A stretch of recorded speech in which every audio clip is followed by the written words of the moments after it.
Okay, so now I'm back on.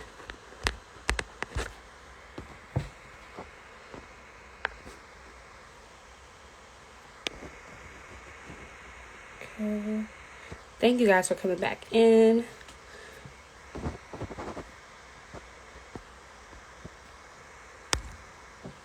Oopsie.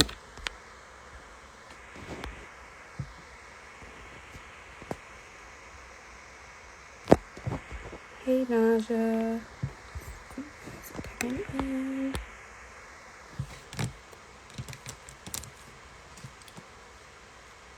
Okay.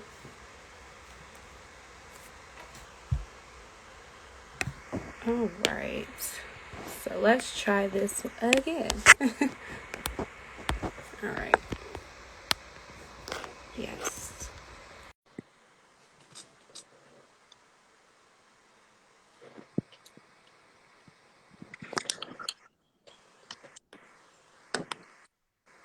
All right. Good evening, everyone. Um, please let me know if there's still an echo. Oh, I feel like it's one.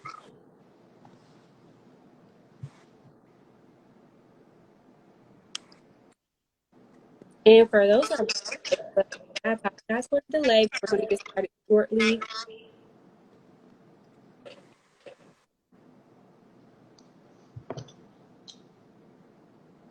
Okay.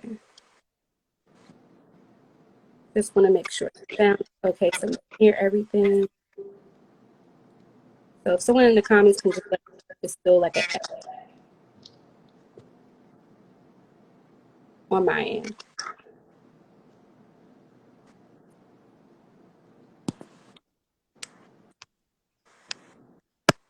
Just wait for y'all to tell me.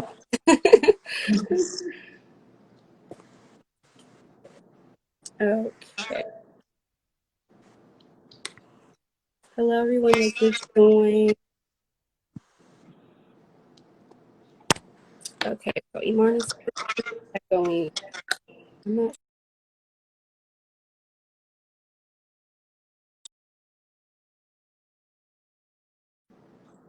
Okay.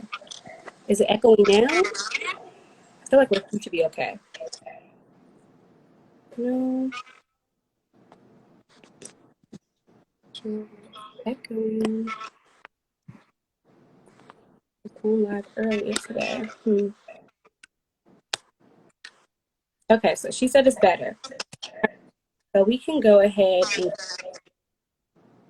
So thank you guys for tuning in to the Sex Health and Everything campaign. Our mission is to basically have conversations surrounding sexual health to decrease stigma surrounding sexual health and basically acknowledge that sexual health crosses so many different topics. Thing that we discussed domestic violence earlier in the month and COVID and dating. And today we're going to be talking about Inside the Pink, which is a guide to all things sexual health. Our special guest, Dr. Cordelia. So Dr. Cordelia graduated from Texas A&M University with a bachelor in science degree in medical engineering. She then earned her medical degree from the University of Texas Southwestern Medical Center in Dallas. Dr. Cordelia continued her training and master's in gynecology at UT Southern Southwestern Medical Center and Parkland University. Parkland Hospital. Sorry. She is now a board PGYN and currently in Washington, D.C. So in the spare time, if you notice, her name is the Fit MD. She enjoys running and fitness, traveling, and spending time with her friends. Her passion is to empower women with information and tools and to navigate not only their health, but also fitness in their life in general. So thank you for joining us today, Dr. Cordelia. We appreciate you taking out the time, busy schedule to discuss with us and basically have a better understanding about sexual health when we get into the topic. Yeah. Well, thank you for inviting me to speak with you. I loved the mission of what you guys are doing. So I'm really happy to be speaking with you and sharing some information with you guys. Yay.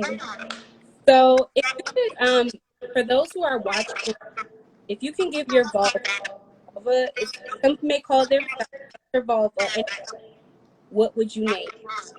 And you can go first. If I give my vulva a name, I would name her Queen. I like that. Dr. Cool. Cordelia, name your vulva. Ooh. Oh, I don't want to give like an actual name because I don't want anybody to be upset about it. But I think I would name it like Giselle. Okay, I that's like that name. I like that name. Beyonce's middle name. Sorry, guys. Don't So hate me. in this upcoming session that we're about to discuss, we have reference some several trends in social media that I've seen via TikTok, social media, and we like to know if they're true or not. So in this segment, we call this welcome or unwelcome. So we'll talk about some things that belong to the vagina and things that don't belong. So for the first thing, I want to talk about boric acid suppository or boric acid suppository. Do those believe those are they welcome or unwelcome? I like boric acid suppositories. And I actually tell a good number of my patients to try them, especially for people who are prone to getting yeast infections or bacterial vaginosis. I think boric acid is a good way to kind of try to restore some of that balance in the vaginal canal. So I think it's good. I wouldn't use it every day for a long time, but it's good to kind of have handy and use as needed. One thing to know about boric acid suppositories is that it should not be ingested. So if you have pets or small kids around, then it can actually be lethal if you ingest it. So if you're going to use it, make sure that it's in a place that your dog can't get into it or something like that. Gotcha. And I have heard of definitely yes. So the next one I want to is vaginal soaps. There's so many out there. Um, so do vaginal soaps, are they welcome or unwelcome?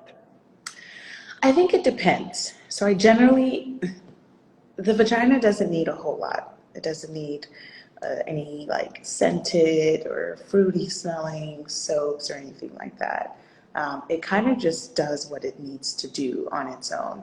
You do want to keep it clean. So if you're going to use a soap, I would just use something that's very gentle, hypoallergenic, very mild.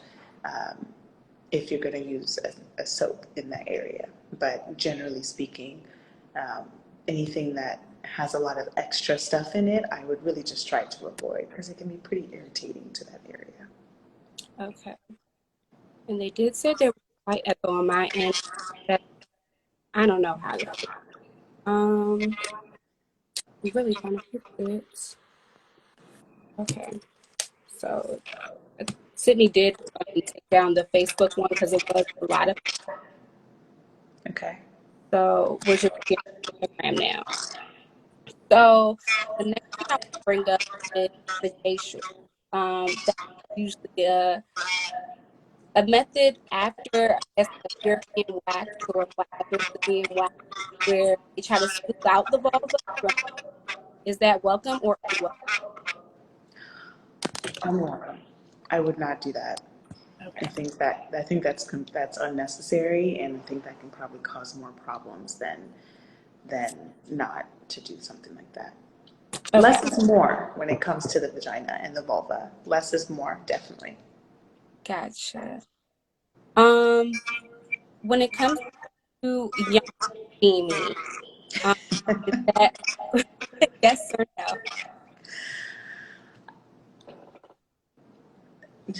Generally, no. Um, if now there's a lot out there about vaginal steaming or yoni steaming, and I know there are a lot of like celebrities that are talking about it. I don't think it's necessary. I mean, if you're going to do it, I don't think it's going to cause any problems. It's like if you were going to do a sitz bath or a bath in general, or with just some warm water, but it's just not needed. You know, I definitely wouldn't do it if you're prone to vaginal infections or if you have sensitive skin in that area. But it can cause issues if you have that.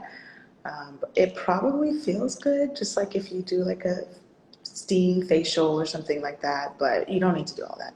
No. Final Gotcha. answer.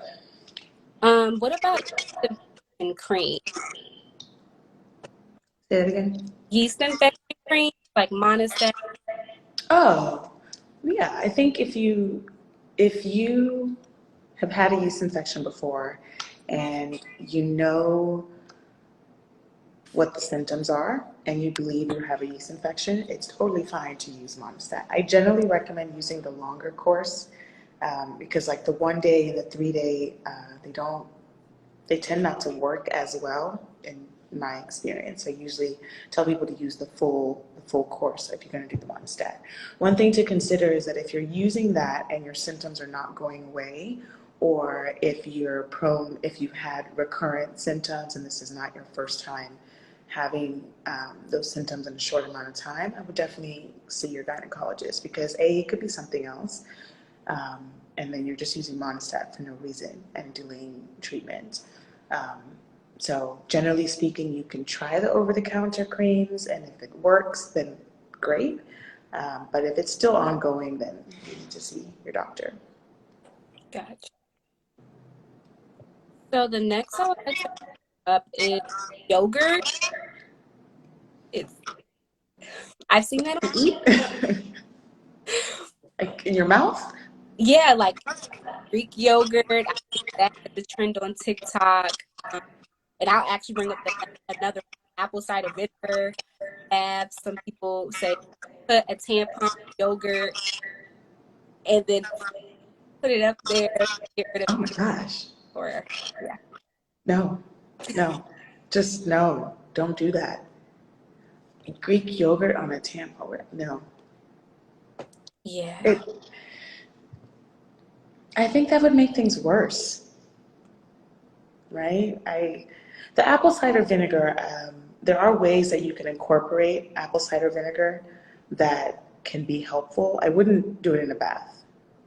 If you're going to do apple cider vinegar, then you're going to have to take the nasty apple cider vinegar and to get the benefits from it. But Greek yogurt on a tampon, please don't do that. Please, no. Because then you're going to come see me and you're going to have a lot of symptoms, and it's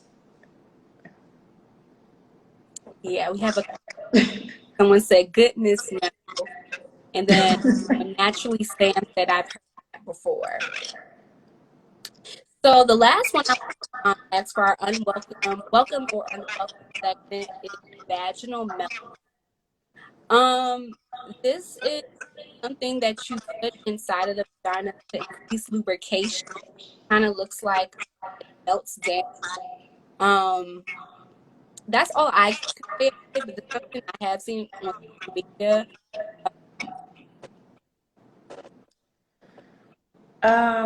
so vaginal melts they're suppositories. It's just a fancy name for a suppository.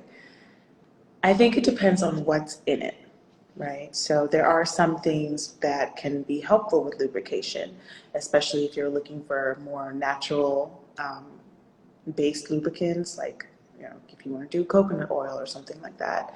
Um, but a lot of them will also have like flavors and fragrances, and those kinds of things are irritating to the vaginal environment, and those kinds of things can breed infection and actually lead to things like a yeast infection or bacterial vaginosis. So if you're going to use something like that, if you're using it for like vaginal moisturizing or as a lubricant, then that's okay, but you just need to be sure what's actually in it before you place it in there. Understandable. The next thing I want to out is now we're going to go into our nutrition segment. In this segment, common health conditions that can happen inside of pink or vulva. We'll tackle what they are and how, if they are. So, okay, so one question. Can we go back to the boric acid suppositories? What are those for? So boric acid suppositories, whenever I recommend them to patients, it's for kind of when somebody's having recurrent infections. So, for example, something like bacterial vaginosis is caused by a shift in the natural environment that's in the vaginal canal. So you have bacteria that is there, it's supposed to be there, which is why I say less is more when it comes to vaginal health, because you're supposed to have bacteria in there. So certain things can kind of cause a shift and cause an imbalance between what I'll call the good bacteria and then the not so good bacteria. And that causes BB. So things like boric acid can be helpful in kind of preventing that overgrowth to happen of the bad bacteria. Whenever I recommend it, I usually recommend it for a span of, there's no hard and fast way to take it. It's kind of provider dependent or person dependent. So usually I'll recommend it every night for like a 2-week period, and then you can do 2 or 3 times a week for a certain amount of time. I wouldn't tell somebody who comes in with their very first infection to take boric acid. But if somebody is prone to getting those infections, and some people are, unfortunately, if someone's prone to getting those infections, and that may be something that can help kind of nip it in the bud before it becomes a full-blown infection. And you can get boric acid suppositories from your doctor, from the pharmacy. You can get them online. Anytime you're buying things like that online, you just need to make sure the source and make sure that it's actually a good product. Thank you for clarifying. I have another question. Are water-based lubes the best? Are water-based? Mm-hmm. I think it depends. So your main categories are going to be water-based and silicone-based, and everyone's going to be different as far as what they prefer. Water-based are easier to use. They're not as messy. They're easier to clean up, but they don't last as long because they're water-based. So it's also, you're not going to be able to use it like in the shower or something like that, because they're water-based. They're going to dissolve a little bit easier. Silicone-based lubes are good for that reason, in that they last a little bit longer. You can use them in water. They're both fine for condoms, so that's a key thing when you're talking about lubes. You want to make sure that what you're using is not breaking down the condom. So silicone and water-based, both are fine, and it's personal preference for most people. Okay. Okay, I have one more question. Alexis PX, did you guys already talk the Yanni? The steaming?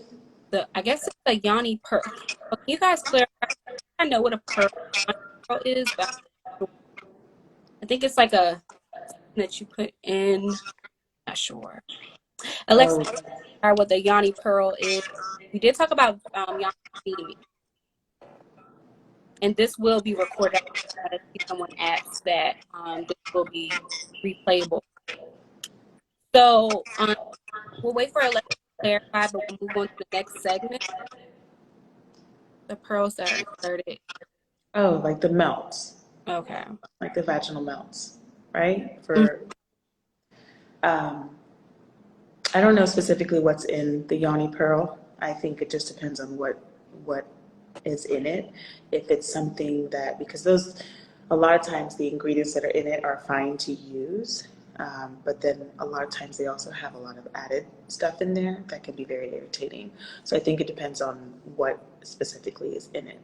I generally am on the side of no, you don't need it. It's not necessary. The steam is not necessary. The pearls are not necessary. But do I think they're harmful? Not, it depends on what's in it. If it has basic stuff in it, then it's probably not harmful. But take home point is that you don't need it. Gotcha. So now we're going to get into health conditions. We would like to know, what is fibroid? Fibroids are, I'm going to say the word tumor, Okay. but it's not, I'm not saying tumor as in like cancer. Tumor is just, it's a growth. So fibroids are benign, non-cancerous growths that can be found anywhere on or inside the uterus. Um, there are a lot of ongoing studies about fibroids and how we get fibroids, where they come from, why do some people get really big fibroids or multiple fibroids. We still don't have the answers to them, but we do know a couple of things, that they can be hereditary. So we do see the kind of more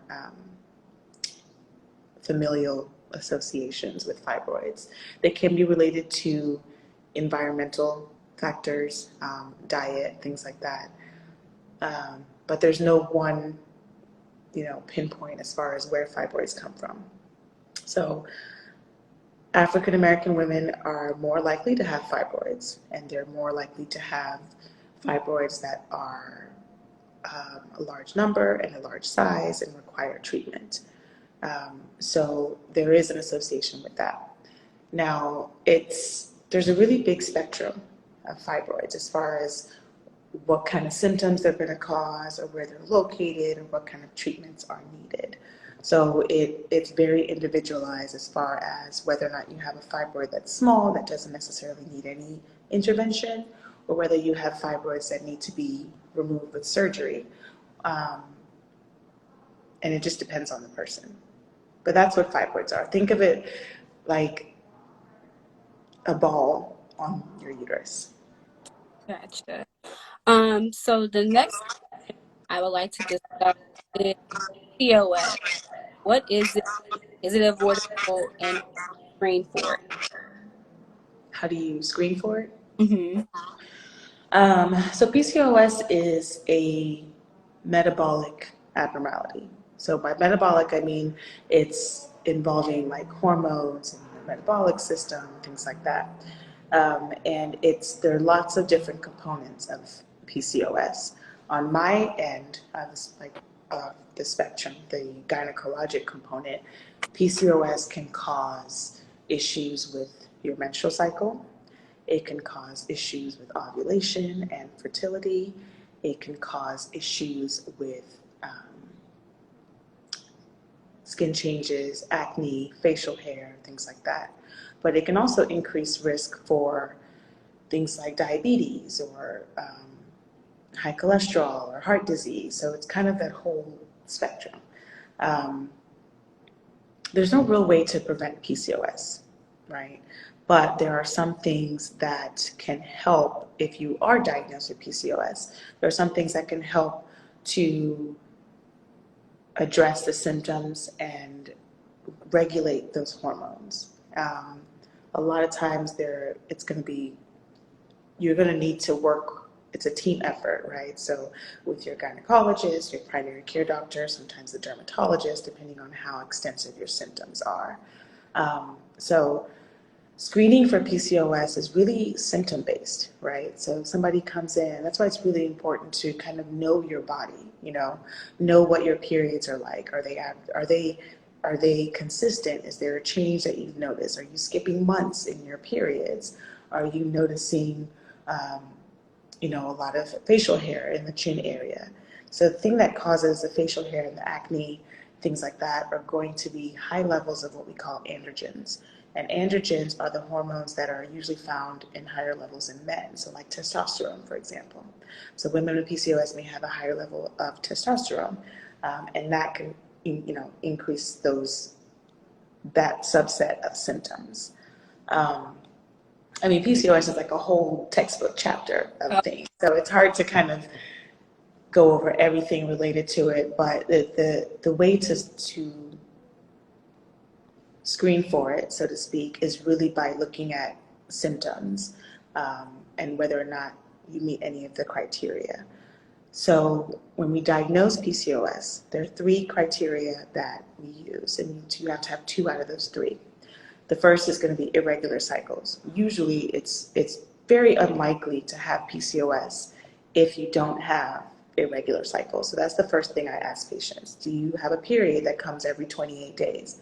If your period is spot on the clock, you probably don't have PCOS, right? Because that's one of the first, the main issues with it. The next thing is going to be that androgen excess I talked about. So if you're noticing hair growth or in certain places, like on your chin, some people have hair growth on their chest, things like that, or androgen excess with based on labs. So when we actually check your hormone levels, if some of those hormone levels are elevated, that meets that criteria. And then there's also something called polycystic ovaries, which is something that we would see on ultrasound, where the ovaries have a very specific pattern and they have a very a certain amount of follicles in the ovaries that it appears polycystic. Key thing is polycystic ovaries and ovarian cysts, not the same thing, completely different. Okay, so you have those three criteria, and if you had 2 out of those 3, then you meet the diagnosis of PCOS. In which case, then what we do depends on where you are in your life, what your goals are, and what your symptoms are. Thank you for that. Been hearing a lot social media to clarify because it is now into the math. So I did have a question earlier. Someone asked about a specific feminine wash. Do you recommend that again? Just to reiterate, feminine wash. I don't generally recommend feminine washes. I don't think they're necessary. I think they have, a lot of times they have like fragrance and dyes, and it's like this belief that your vagina needs to smell like roses and cupcakes and strawberries, and that's just not the case. You just find a mild soap, and if you find a soap by whatever brand you like that is mild and unscented and undyed, then sure, you can use that. But you don't need to get a specific feminine wash. I don't even understand why there is such a thing as feminine wash. Just use soap. Okay. And then I saw a comment on there. I just wanted to touch on that. Somebody said exercise. I don't even know how to scroll and look at it. Exercise and changes in eating changed my life when I was diagnosed. That is spot on. Like that is one of the things that I recommend to a lot of my patients. So exercise for sure, not just because I love exercise, but because it actually can affect your hormone levels and your ovulation and how your body regulates certain things. It can help with insulin resistance, which can, increase that risk of diabetes and things like that. So if I have somebody who is not exercising or maybe is overweight or obese, that's the first thing that I would tell them, among other things. But that's something that you can kind of take control of and kind of start working on that. And then as far as diet, there are lots of things that are going to be helpful in women with PCOS when it comes to diet. So focusing on things like higher protein, higher fiber, and trying to cut out, more of the sugars and the simple carbs and things like that. So that's a really good point because there are different aspects to it. That's why it's a multi-team approach or team-based approach, and that team includes you. So if you're diagnosed with that, you have to step up to the table too and kind of do some of these things and these lifestyle changes to kind of help with those symptoms too. So that's a good point. we have another. No, that was a great point. Mention that. Can losing weight regulate your period when you are overweight and irregular? Yes. Even losing 10% of your body weight can change your cycles. If your periods are irregular, sometimes that can trigger your body to start ovulating at a regular interval. So that's true. And actually, while we're what are some ways? Because and I'll be transparent in my story. My period symptoms were more intense after I got off birth control. So, what are some ways to prepare for period symptoms? I only heard part of it. It's Oh, like I'm sorry. you're breaking up a little bit. So, my question was, how did you prepare for period symptoms? How do you care for period symptoms? Prepare. Prepare. What do you mean by prepare?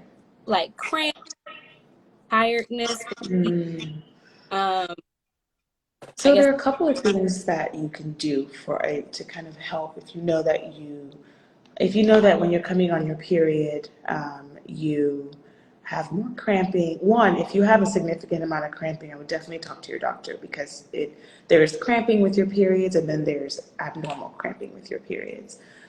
So I'm going to bring in exercise again because exercise leading up to your period and actually during your period is going to be helpful for um, cramps that you have. Other things to have as well. Um, for cramping and the amount of bleeding in your period, sometimes I recommend if you know that your period is getting ready to start, like the night before, if you start to feel those little twinges and something's getting ready to start, you can actually start taking an anti-inflammatory. Start taking if there's no other issue with you taking that kind of medicine, you can take Motrin or Advil or something. And that taking that before the onset of your period can actually decrease the amount of cramping and the amount of bleeding um, that you have with your cycle. So that can be helpful too. But exercise for sure, and then cleaner eating.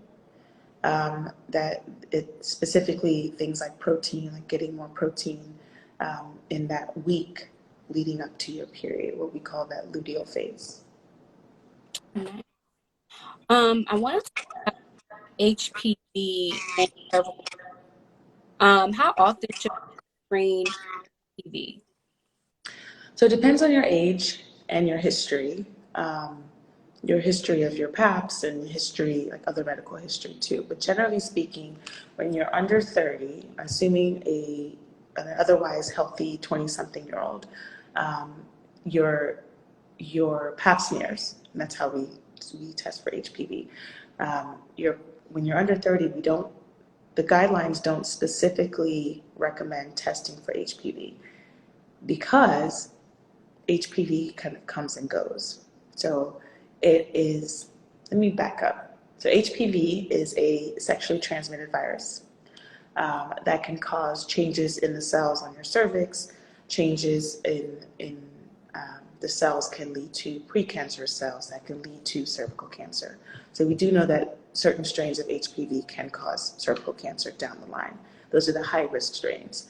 So when we're doing a pap smear, if you're under 30, there's two parts of when we talk about, cervical cancer screening. There's the pap smear, then there's the HPV test. And when you're in your 20s, we start with the pap smear. And if your pap is normal, meaning the cells are normal, then we don't do an HPV test. Mostly because most young, healthy women will resolve HPV. And that will go back to their baseline. But if the pap is abnormal, then we do an HPV test, and that's going to direct what the next steps are. And once you get to 30 and above, everybody gets a pap and HPV test simultaneously. And the testing range is going to be anywhere from 3 years if you're in your 20s to potentially up to 5 years if you're above 30, technically.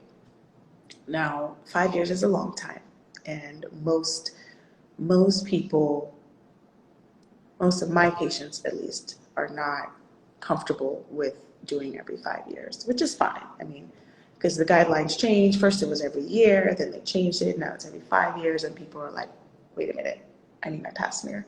Because, yeah. But generally speaking, the gist is you don't necessarily need a pap every single year, right? You should have your well woman exam, but the specific pap smear you don't need yearly if they are negative. Okay. We have a question. What is the proper way to wash feminine parts without using pH balance? So when you're washing that area, you don't need to wash inside the vaginal canal. So nothing needs to, the vagina is a self-cleaning oven. I'm sure some of you have heard that before. It's a self-cleaning oven. So there's a reason why you have discharge, and discharge is normal to an extent. So you don't need to wash in that area. You don't need to douche. Nothing needs to really go in there in an attempt to try to clean anything, right? So when you're washing, you should really only just be washing externally, and you should be using mild soap, mild soap and water. Okay. And then the next question, one moment.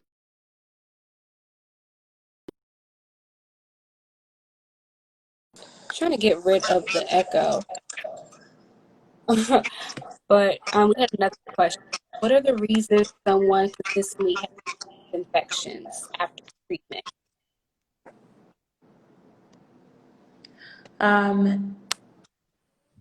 It's possible, that what you're having is not a yeast infection.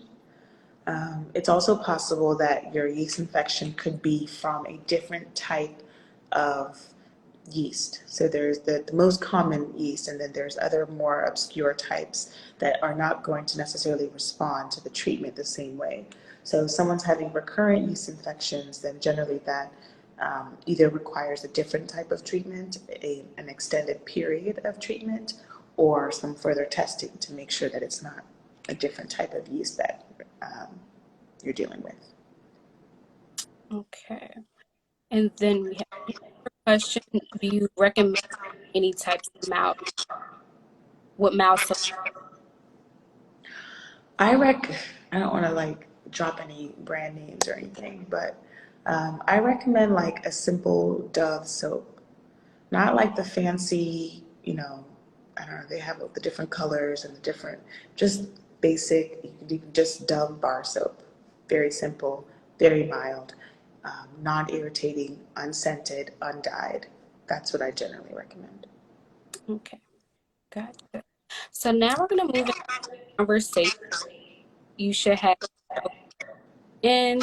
Why should you be open with your doctor? So I'm going to speak about like gynecology in general, right? It's a very private subject, very private, field. So it doesn't do you, you're doing yourself a disservice if you go to your gynecologist and you don't share the full information, right? So it's hard for your doctor to really evaluate what's going on or make recommendations or anything like that if they don't know the full story, right? If you come in and you have these symptoms, but you leave out a key part in what happened leading up to the symptoms, you're doing yourself a disservice. So it's really important to find someone that you can be comfortable with and share that information, because you're not going to get the best care if you don't tell your doctor what's going on. So it is important to be open with them, because they may have recommendations for you that you didn't think of. They may have, it may change completely the direction of your care if there's an added bit of information that's not shared. So I think that's really important. And if you have a doctor that you don't feel like you can be open with, then honestly, I would find another doctor. Okay, now it's one of my questions. My next question is, what are some comments around sexual health in your What are some common myths? questions? Myths. Um, Common myths around sexual health. I think a big myth around sexual health is that if you are sexually active or if you have multiple partners, that you are somehow not, that you're not being safe, that you're not taking care of yourself. And I think that's a big myth. No one can really dictate what is acceptable and what's not. The key is kind of taking care of your health and protecting yourself, regardless of what your sexual activity looks like.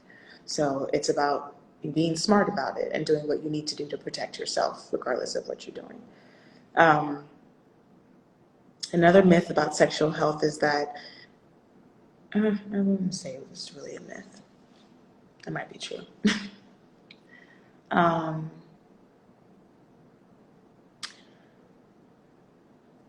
don't know that it's a myth, but a common misconception about sexual health is kind of based around all of these things that have to do with vaginal steaming and vaginal pearls and this fragrance and the flavor, like all that stuff.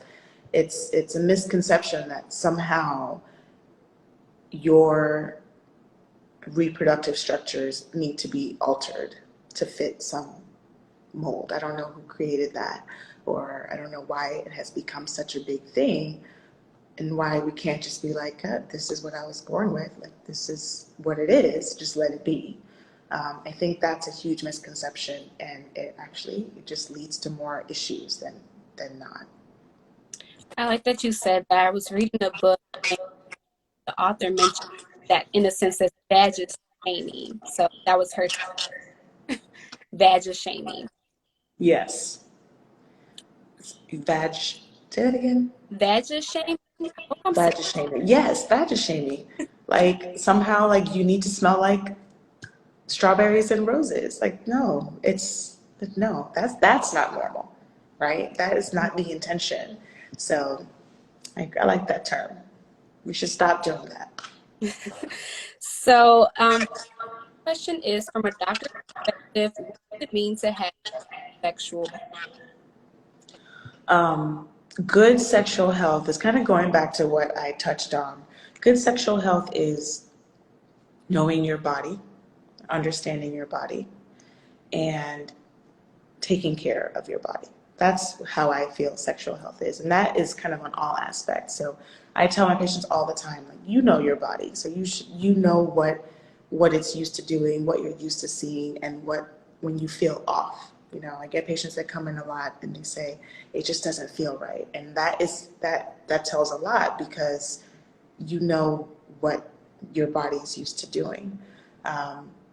Good sexual health is about being safe, you know, so if you're sexually active, using protection, and kind of taking care of that aspect of it, getting STD testing to make sure that you're taking care of your health and doing what you need to do on your end. And then also understanding your vagina. If you've never taken a compact mirror and looked at your vagina, I want you to go home, squat in the bathroom, and just take a look. Like, just what does it look like? You know, it's about discovering what your norm is and what's out there, right? So that helps you also. So if you know that something wasn't there before, you know that something wasn't right, and that something's not right because it's a change from what you're used to. So I think that's important too. Yes, I agree. Our last question before we get into the audience, what are some misconceptions about birth control? And is it safe to use for more than 10 years? Can you still get pregnant?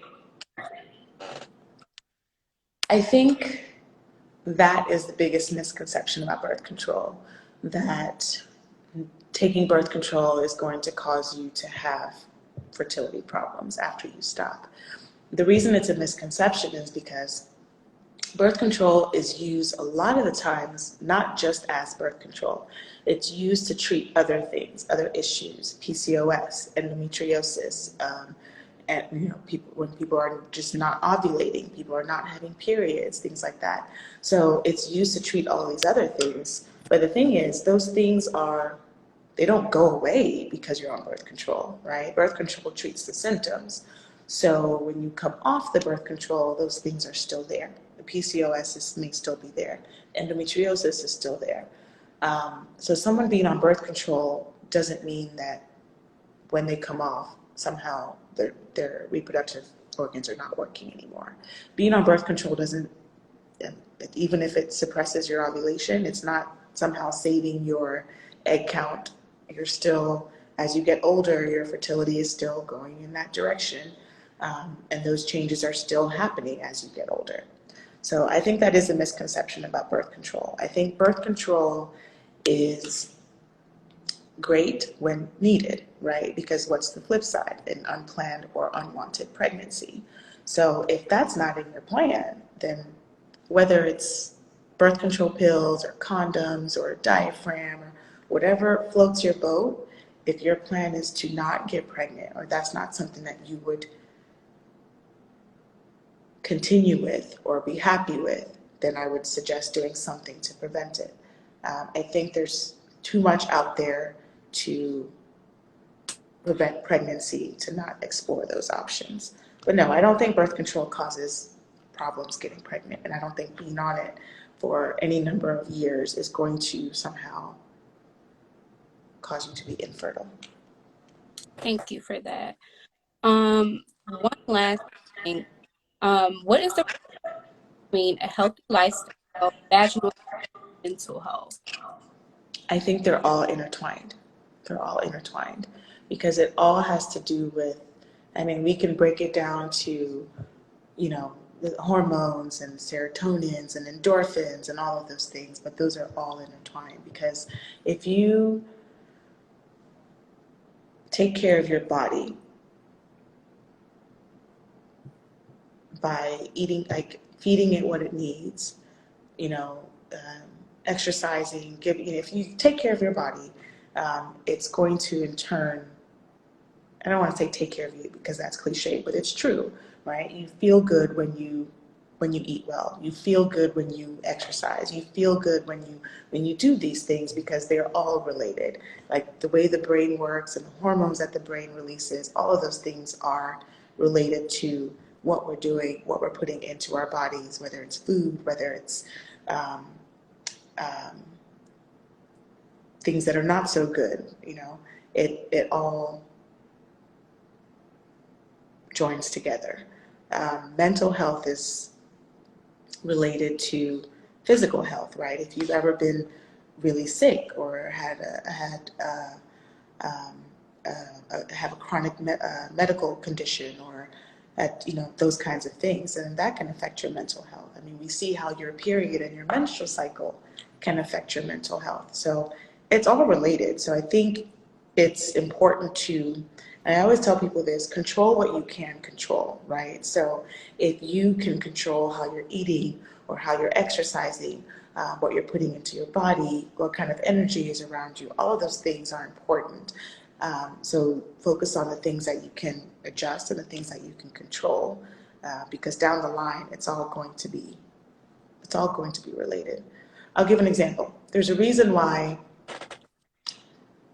depression and physical health go hand in hand, right?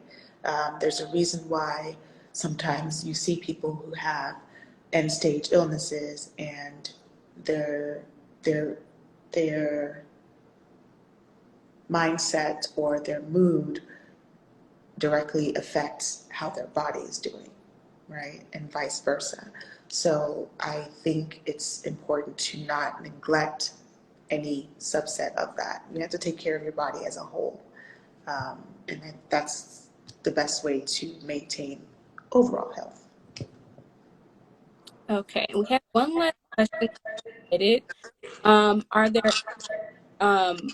sites or that you recommend when finding new Black OBGYNs? Advice? Is I'm that sorry.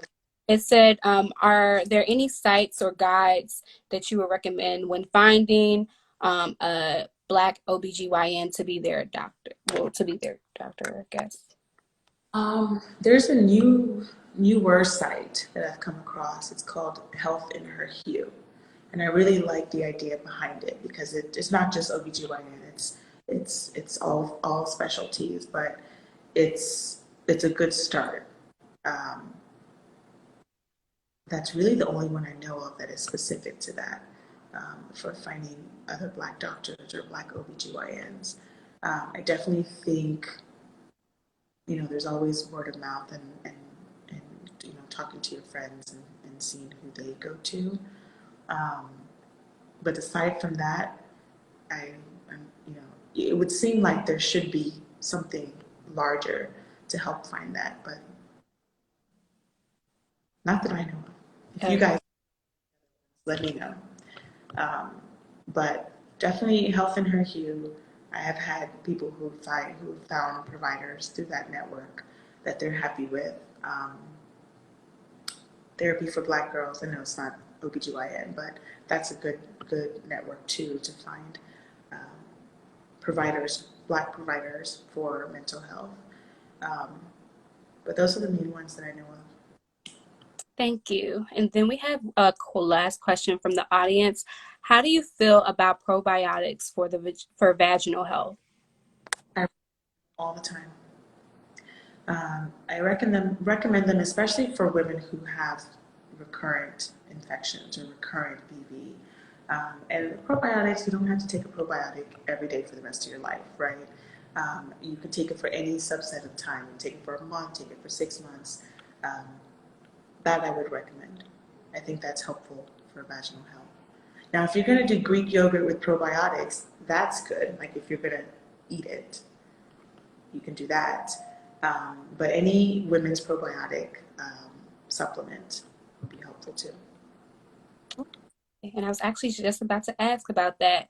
If you guys have any more questions for Dr. Cordelia, please put them in the comments. But we do want to recommend that we do have our She is Proactive Conversation Guide workbook. You can access that on our She Community website. And this is just a guide to how to be prepared as a patient and to advocate for yourself before, during, and after your appointment with your doctor. So we will be providing that. Some of the things that we discussed here will be in that, to how to have a conversation with your doctor and why you should be transparent when it comes to your health. So we will be offering that. Just make sure you join the community, which is Sexual Health and Everything. And you can just click the link tree in our on our Instagram page.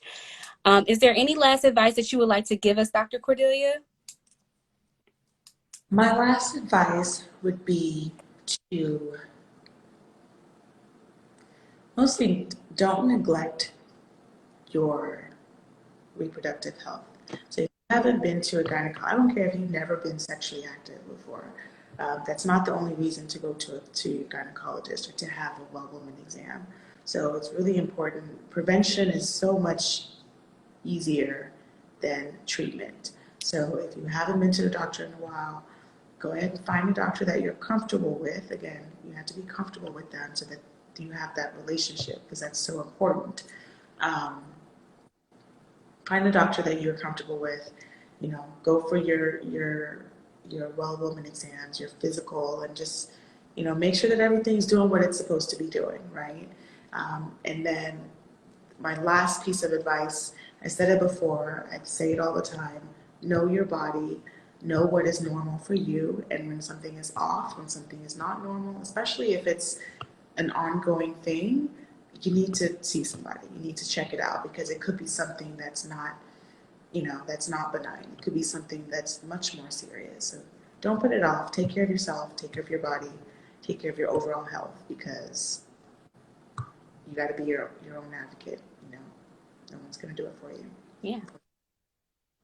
And then we have a question. Does it matter if there's 50 billion or more probiotics? Does it specifically have to be a women's probiotic? It doesn't specifically have to be a women's probiotic. I just find that the women's probiotics are easier to choose one. So if it says women's probiotic, it really it's as long as it has lactobacillus in it, that's the quote unquote good bacteria that you want to restore. And that's kind of what helps to keep the balance and keep the other bacteria from overgrowing. So no, it doesn't have to, but it's usually easier to go to the women's health section and find women's probiotic there. Thank you for that. We appreciate this conversation that we discussed today. Again, this will be saved, so if you missed anything that we talked about, you can access this. Thank you guys for tuning in. We do have, again, some perks that comes with the She community. As a member, it is free to join.